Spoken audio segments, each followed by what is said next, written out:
Olá, amigos do canal Geomasa. Como é que vocês estão? Tudo bem? Tudo tranquilos? Nós viemos para mais uma aula da China. Nós que há uma série de aulas estamos falando da política e da história política mais recente da China, desde quando ela se torna socialista a partir do governo de Mao Tse-tung. Depois nós fizemos um programa analisando o governo de Deng Xiaoping. E no final nós deixamos claro que hoje viríamos para o momento de transição entre a China da gerontocracia, dos governos tradicionais, e mesmo reformistas de Mao e Deng, respectivamente, mas que guardavam tradições, valores da transição do século XIX para o século XX e, claro, dos períodos da Primeira, entre guerras e Segunda Guerra Mundial, onde o mundo tinha características muito distintas. Era necessário modernizar a China politicamente, economicamente. Deng dera um grande salto. Porém, a China precisava se inserir no contexto internacional, político e econômico. E a China ainda era um país muito fechado. Portanto, quando termina a era de Deng Xiaoping, nós, evidentemente, vamos para uma era de transição. A era dos governos Mao, que vai de 1949 a 1976, e Deng, que vai de 1979 até 1997, para as eras que nós vamos analisar atualmente. Elas eram chamadas de governos da gerontocracia, ou seja, o governo dos velhos, daqueles que guardavam as tradições dos períodos históricos a que recentemente eu me referi. A transição, ela vai se dar com a dupla Zhu Rongji e Jiang Zemin. Estes dois importantes quadros do Partido Comunista Chinês farão a transição que durará de 1997 até 2002. Ou seja, vai estabelecer inclusive um período de governo de 5 anos para o Partido Comunista dar mais um período de 5 anos ou parar o governo depois desse quinquênio, caso ele fosse desastroso. A dupla Rongji Zemin fará com que a China, que era chamada de China das 4 classes, ela incluirá a 5ª classe. A China passará a chamar-se então de China das 5 classes. As 4 classes eram as bases do socialismo chinês. Eram os camponeses, portanto responsáveis pela alimentação da imensa população chinesa, os operários que trabalhavam nas indústrias, simbolizando a modernidade, o avançar, o desenvolver da China, os soldados que foram fundamentais para defender os valores do socialismo chinês, e os professores, que eram tidos como a base intelectual e formadora do que viria a ser a China. Rongji Zemin, ao transportar de 4 para 5 classes, eles vão seguir uma ideia de Deng Xiaoping, que declarava, entre tantas frases que o deixou famoso, que glorioso era enriquecer. Como desde 1979 ele vinha implantando reformas no país, como vimos na aula anterior, as zonas econômicas especiais, ele então vai aproveitar a dupla, melhor dizendo, Hongxi Zemin, para incluir aqueles que enriqueceram no período Deng, os empresários.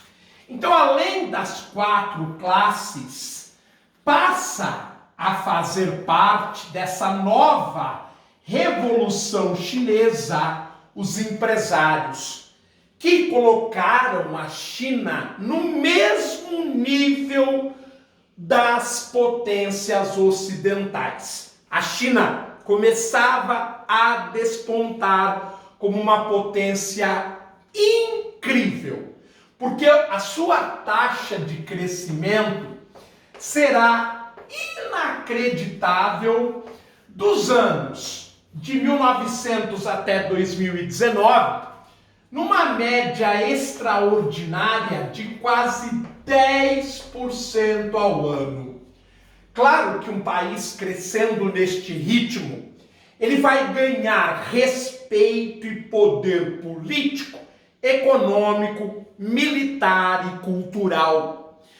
E após a dupla Hongxi Zemin, é justamente isso que vai desfrutar, mas que vai referendar o governo de Hu Jintao, que veio da classe empresarial.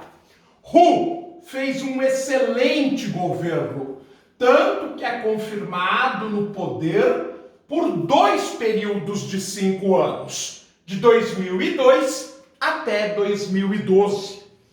Nós dizemos que Hu Jintao vai colher índices e feitos que vai transformar a China numa potência mundial. Ou seja, o país coloca seus tentáculos de influência militar, econômica, política e cultural em nível mundial, em praticamente todos os continentes. O seu sucessor, Xi Jinping, que obviamente assume o poder em 2012, teria confirmado mais um período de governo em 2017. Foi o que aconteceu, com a promessa de ficar no poder por 2 períodos de 5 anos, portanto alongando até 2022, até o ano que vem, já que estamos em 2021. Mas, surpreendentemente, Xi Jinping apaixonou o Partido Comunista Chinês, que quando confirmou seu segundo mandato em 2017, declarou surpreendentemente que Xi Jinping teria um mandato vitalício, ficaria no poder até quando ele quisesse, como acontecia no período da gerontocracia. Fato é que, além de apaixonar o Partido Comunista Chinês e dominá-lo, Xi Jinping é um quadro muito competente e hábil e transforma a China finalmente numa superpotência, atuando em todas as áreas. Hoje, a China é o maior parceiro comercial de 100 dos 195 países do mundo, inclusive do Brasil, desde 2009, quando ultrapassa os Estados Unidos. A gente diz então que se Hu Jintao foi responsável pela mundialização da China, Xi Jinping é responsável pela globalização da China. Era esperado que em 2022, após a era Xi Jinping, ocorressem as primeiras eleições em cidades estratégicas da China e mesmo talvez um possível pluripartidarismo, uma maior liberdade política para a população chinesa. Porém, Xi Jinping acaba com estas esperanças a partir de ser nomeado em 2017 como tendo direito a um mandato vitalício, decepciona o Ocidente e, é claro, a China refaz aquilo que ela sempre foi desde quando Mao Tse-tung, no dia 1º de outubro de 1949, declarou o país como socialista.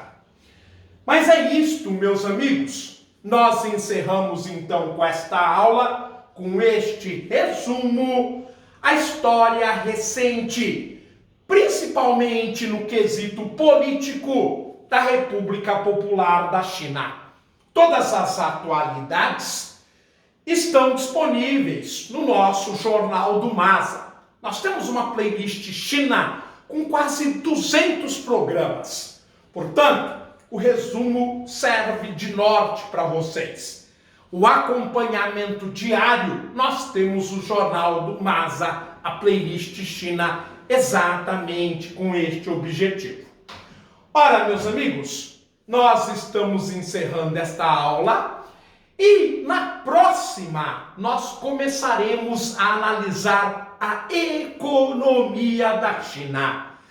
Eu espero vê-los oportunamente num novo programa, numa nova aula sobre Geografia Geral Regional. Um grande abraço, fiquem bem, tudo de bom, eu os vejo oportunamente. Tchau, pessoal!